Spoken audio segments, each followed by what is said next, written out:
And some people would say, what's the point of the UN? What's the point in a global approach to development? Why doesn't every country just do its own thing? Or do we just go on with the MDGs, as you said, finish the unfinished business? What are your thoughts about what it should be? Well, I devoted a whole lecture to that topic in Auckland on Monday night. Why have a global agenda at all? And then if you look at the broader case for global agendas, the truth is that global agendas do shift norms, values, policies, and results over time, unquestionably.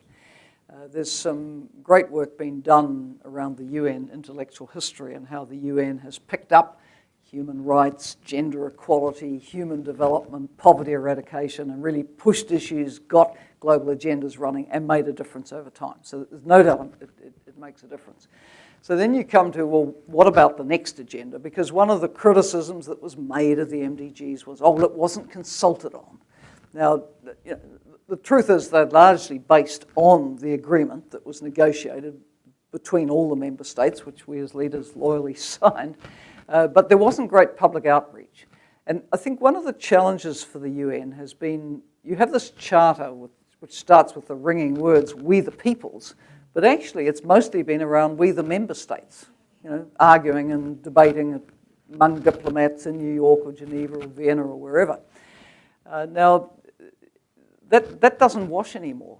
Civil society around the world is very active, it's very vocal, it wants a voice. There are other actors. We have quite significant private sector interest at the large multinational level in development. Kofi Annan moved to try and channel that in a positive way. We have these huge mega philanthropic foundations like the Gates and the Buffetts and the work of the Clinton Foundation. There's just a lot more stakeholders out there now, and they're not just going to sit and accept that member states negotiate things without other voices being heard. So UNDP, from the outset, when it was clear that getting the next development agenda needed to be about a different process from the past one, we set about leading these consultations. And the online survey has reached hundreds of thousands of people. But beyond that, we have been working with country teams of UN agencies around the world on these national consultations, which have been held probably in more than 100 developing countries now. And again, we've gone out to try to get the voices of the voiceless. And that's been very, very rewarding because you bring in the people who are invisible in the statistics. For example, if you look at poverty eradication and a country's achieved the goal, it's halved the rate of people living in extreme poverty. Well, the people who put their hands up at the consultation will say, yes, but I'm representing people with disabilities and life has not changed for us. I'm representing people living with HIV. We're the ones in poverty. I'm representing people at the end of the road in rural areas or in the slums. It hasn't reached us. So don't talk about averages of progress. Can we talk about an agenda that will actually really deal with these deep inequalities where progress never reaches the marginalised people? So I think that the great virtue of reaching out has been to get these voices into the discussion. And interestingly, on the online survey, one of the areas that people have prioritised the most is wanting honest and effective government.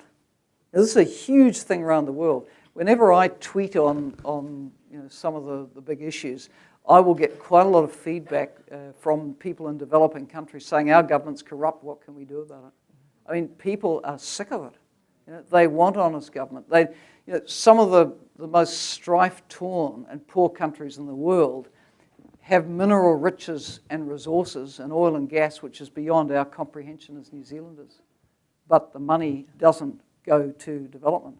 Sometimes the countries with these resources are reporting good headline GDP growth rates, but there's not much poverty reduction from it. So people want this change. They want leadership and governments that are going to be honest and actually devote themselves to development.